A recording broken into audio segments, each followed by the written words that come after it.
The letter arrived sealed in red wax and smelling faintly of oil and dust. No sender. Only an address scrawled in tight, slanted hand. For Miss Evelyn Marsh. To be opened at twilight. The envelope was already warm in Evelyn's fingers, though the autumn wind snapped bitter around her on the railway platform.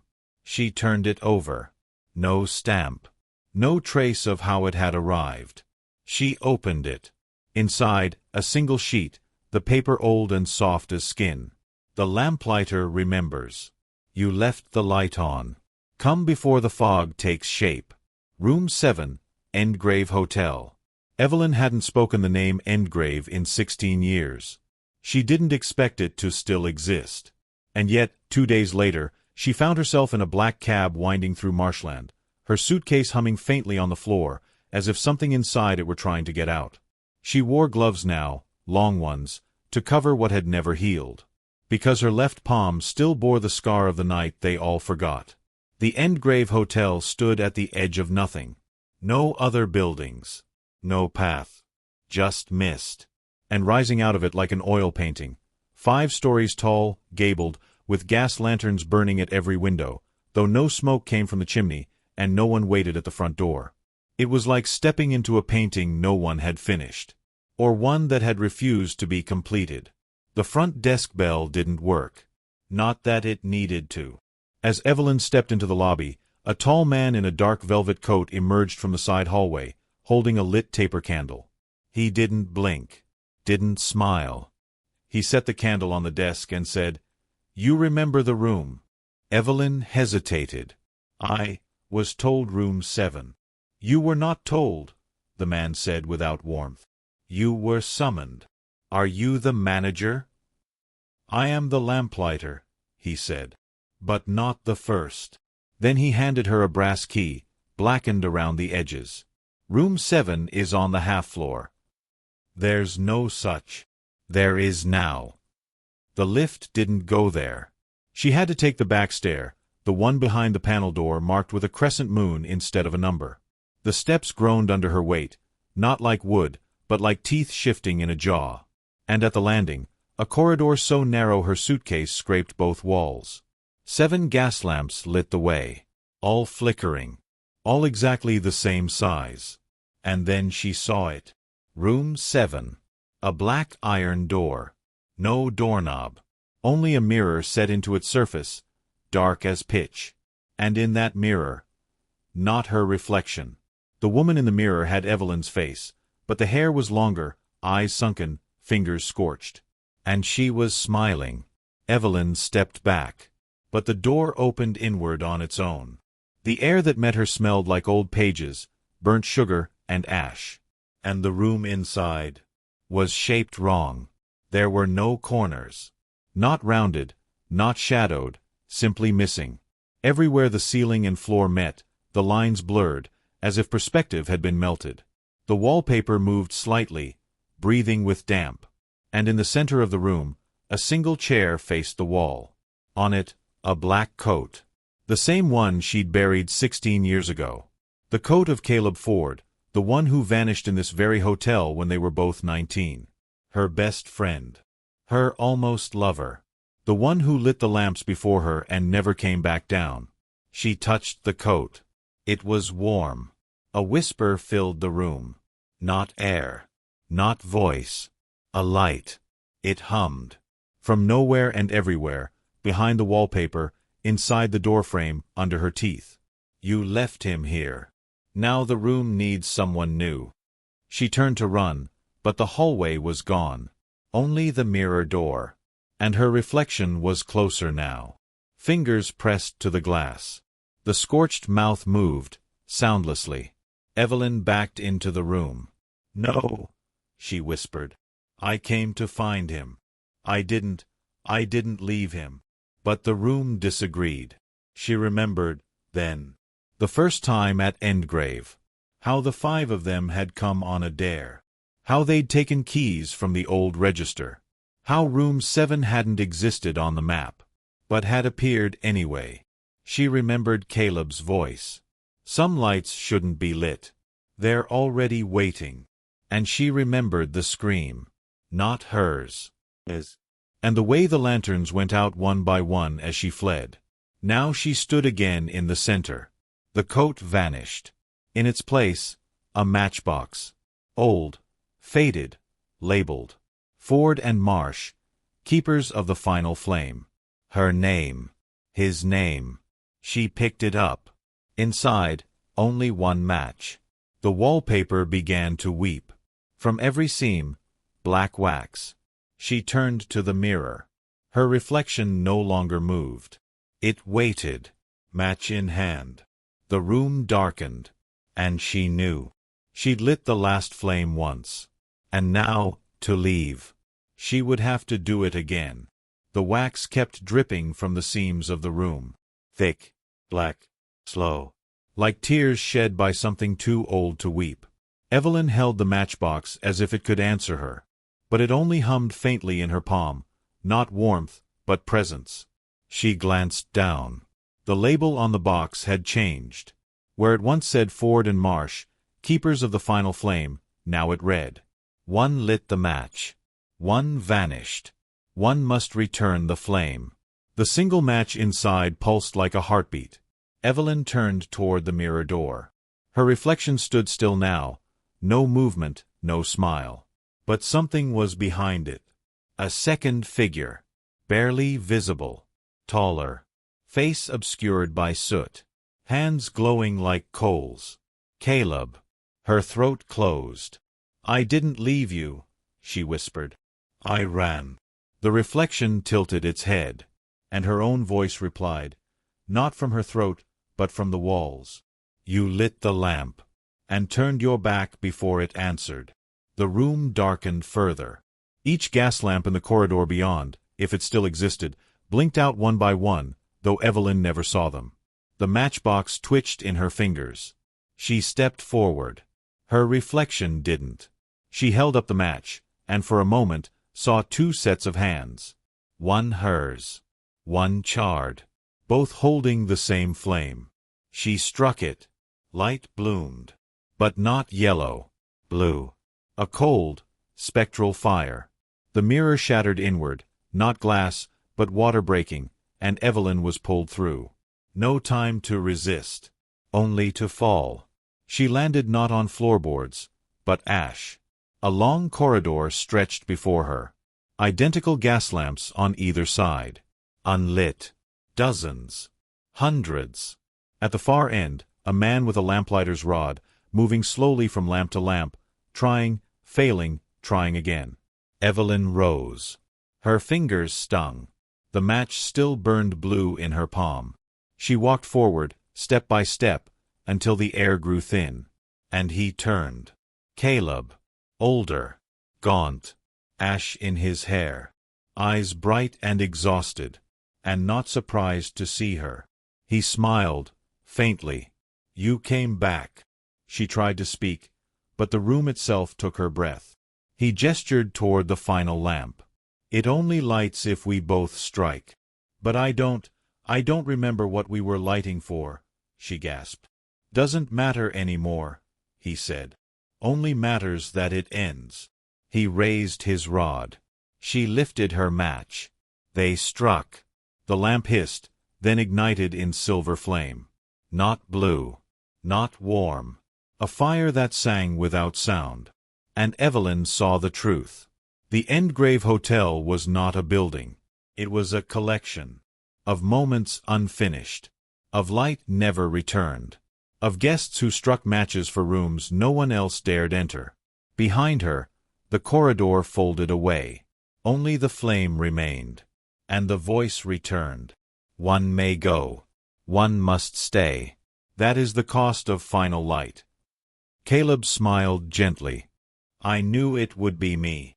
No, Evelyn said. I came for you. I didn't come to replace. You didn't. You came to remember. He stepped back into shadow. And vanished. Evelyn stood alone with the flame. Then the corridor bent again, twisted, snapped, and she fell forward into black. When she opened her eyes, she was back in room 7. Only now. The corners had returned. The wallpaper no longer breathed. The air was still, and the coat gone. But the matchbox remained, on the floor beside her, empty, except for a new inscription on the inside flap. The flame was past. The guest paid the silence. Do not strike again. She stepped out into the hallway. The corridor had length again. 7 gas lamps burned gently. And down the stairs, past the velvet-carpeted landing, through the hollow of the lobby, not a soul. No lamplighter. No whisper. Only the sound of her own footsteps echoing like memory. She reached the front doors. Pushed them open. The fog had lifted. Outside, a single lamp post at the edge of the road. Lit, but flickering. Waiting. She approached it slowly. Something hung from the base. A black coat. And pinned to the collar, Caleb's pocket watch, open, ticking again. Inside the lid. Thank you. You left the light on. Tell the others not to follow. Evelyn turned toward the rising sun. And finally walked away. The hotel did not call her back. But far behind, in the highest window of room 7, a single blue flame still burned. And its light did not flicker. It listened. Evelyn didn't go home. She rented a small room above an old print shop 2 towns south of Endgrave, where the windows were too narrow for birds to land, and the street lamps never flickered, not once. She kept Caleb's pocket watch by her bed. It ticked only when she dreamt. Each morning she awoke to find her coat cuffs damp and her shoes dusted with ash, though she hadn't left the room. At least, not consciously. And then, on the 7th day, she received the second letter. No envelope. Just a thin scrap of parchment slid beneath her door. The light you lit remembered the others. They're still inside. Come alone. Bring the register. Evelyn didn't have a register. Until she opened her suitcase. Inside, between the lining, was a black leather book, bound with iron rings. She didn't remember packing it. Didn't remember ever seeing it. But her fingers knew how to open it. On the first page, a list of names. All written in the same hand. Not hers. All scratched into the parchment like scars. Caleb Ford. Miranda Hale. Thomas Weeks. Ruth Ainsley. Evelyn Marsh. 5 names. 5 guests. All of them had come to the Endgrave Hotel on that night 16 years ago. Only Evelyn had left. Only Caleb had called her name. A 6th name bled through the page. She rubbed it, but the ink wouldn't lift. The name was incomplete. D.M. Her stomach turned. There had never been a 6th. Unless there had always been one she'd forgotten. She returned to Endgrave before dusk. No fog this time. No owls. Only silence and the whisper of wet leaves. The hotel still stood. But changed. The lanterns no longer burned steadily. Instead, they flickered in time with her heartbeat. The front doors opened before she touched them. Inside, dark. Only one candle burned. Set on the lobby desk. And behind the desk, a new figure waited. Not the lamplighter. Someone else. The man was older, gray-bearded, dressed like a clerk in mourning. His eyes were clouded, like paper soaked through. He did not look up. Name? He rasped. Evelyn Marsh. He turned the register toward her. The same book. Same names. Only now, the 6th name was complete. Dorian Marsh. Her brother. She hadn't spoken his name in over a decade. Hadn't remembered his face. Hadn't even recalled that she had a brother. Her knees nearly gave. He came after us, she whispered. The clerk didn't reply. He simply pointed behind her. There was a hallway now, where there hadn't been one before. Long and slanted, lit by lamps dripping wax that hissed against the floorboards. At the end, a door Evelyn had never seen. Room null. A brass plaque read, "Guests who came unlit. Flames forgotten. No dreams remain." She walked the corridor. The book in her hands grew heavy. With each step, memories broke through like roots under concrete. Dorian. Younger. Clever. Strange. Afraid of the dark, always with a lantern by his bed. She'd told him not to come. Told him to stay behind. He hadn't listened. He never listened. But she had forgotten him anyway. The Endgrave had made sure of it. She reached the door. There was no handle. Only a slit for the book. She fed it through. It vanished. The door opened inward. And behind it, a room of beds. Hundreds. Each unmade. Each occupied. Not with bodies. But with shapes. Figures under sheets. Unmoving. All flickering faintly, as if lit from within. But one bed, farthest back, pulsed brighter. A name stitched into the pillow. Dorian Marsh. Evelyn stepped toward him. The light beneath the sheet flared. She heard a breath. Not his. The room exhaled. And the register returned to her hands, smoking slightly. New ink had scrawled across the inside cover. One guest may be woken. One flame rekindled. One sleeper exchanged. Her hands trembled. She looked around. The other beds had begun to stir. The shapes beneath the sheets watching her, without moving. The whisper returned. Not from her head. From the walls. You remember too much. But not enough to leave without cost. Evelyn reached for the sheet. Tears ran freely now. Dorian's flame flickered brighter. And the pocket watch in her coat began to tick again. The voice of the lamplighter, or what remained of him, filled the room like smoke. He may rise. But you must take his place. The flame does not burn twice for the same soul. She didn't hesitate. She drew back the sheet. A boy, barely 16. Eyes open. Mouth slightly parted in a question he never asked. She touched his hand. Cold, but not lifeless. And then, as if waking from a long sleep, his breath caught. He sat up, looked around, looked through her. Ev. She smiled. Yes, I'm here. Where is this? I don't remember. You don't need to. She helped him up, handed him the pocket watch, and whispered, If it ticks, I'm near. Then she stepped back into the bed, and lay down. The light under the sheet turned blue, then silver, then still. The first thing Dorian remembered was the cold. Not pain, not fear, just cold, and Evelyn's face fading into silver light. The bed he'd awoken in was gone. The room full of sleepers vanished.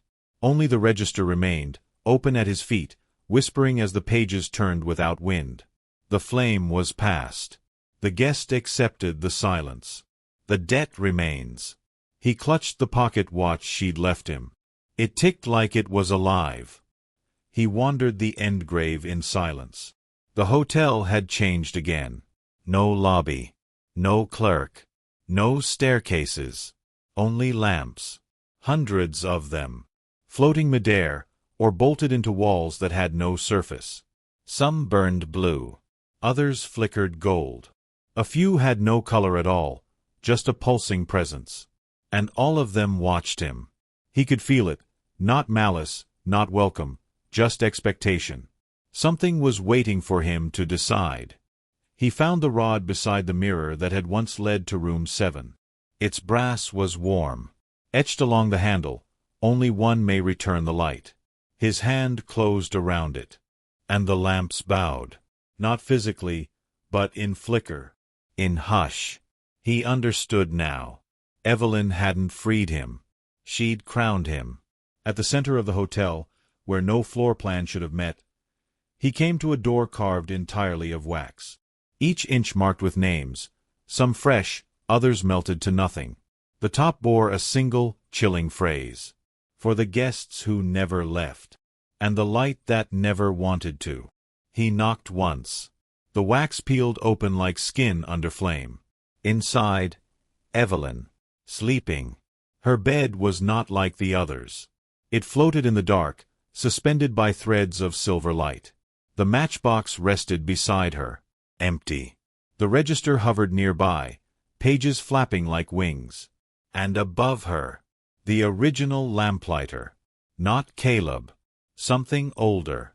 Taller than the ceiling allowed, with no eyes, only a crown of burning keys, and arms made of iron lamp chains. It leaned toward Dorian, and spoke. One who remembers. One who burns. One who will never forget again. Dorian raised the rod. I will light the way, he said softly. I will stay. I will watch. The lamplighter tilted its flame-wreathed head, then sank backward, folding into the wall like wax cooling into shape. The bed settled. Evelyn breathed once, and vanished. But her flame, a soft silver glow, leapt into the rod center. And the hotel sighed. A great breath of a structure that had not slept in a century. Dorian stepped into the hall. The lights awaited his command. One by one, he lifted the rod and touched each lamp. They burst into fire. Red, white, blue, gold. Some whispered names as they ignited. Miranda, Thomas, Caleb, Ruth, and then Evelyn. Each flame, a soul that had waited too long in the dark. Each lamp, a wound now closed. He lit them all, until only one remained. At the far end of the final corridor stood a single, unlit lamp. It bore no plaque, no flame, only a shard of mirror embedded in its base. And in that mirror, Dorian's face. Younger, lost, waiting. He touched the flame to the lamp, and whispered, For me. Light burst. The mirror cracked, but did not break. That night, outside Endgrave, a new lantern appeared along the old road. It had not been there before. No one built it. No one wired it. But it burns still, never flickering. And if you pass it just before dawn, when the mist curls low, you might see someone standing beneath it. A tall figure, holding a rod of burning silver, lighting a path through the dark.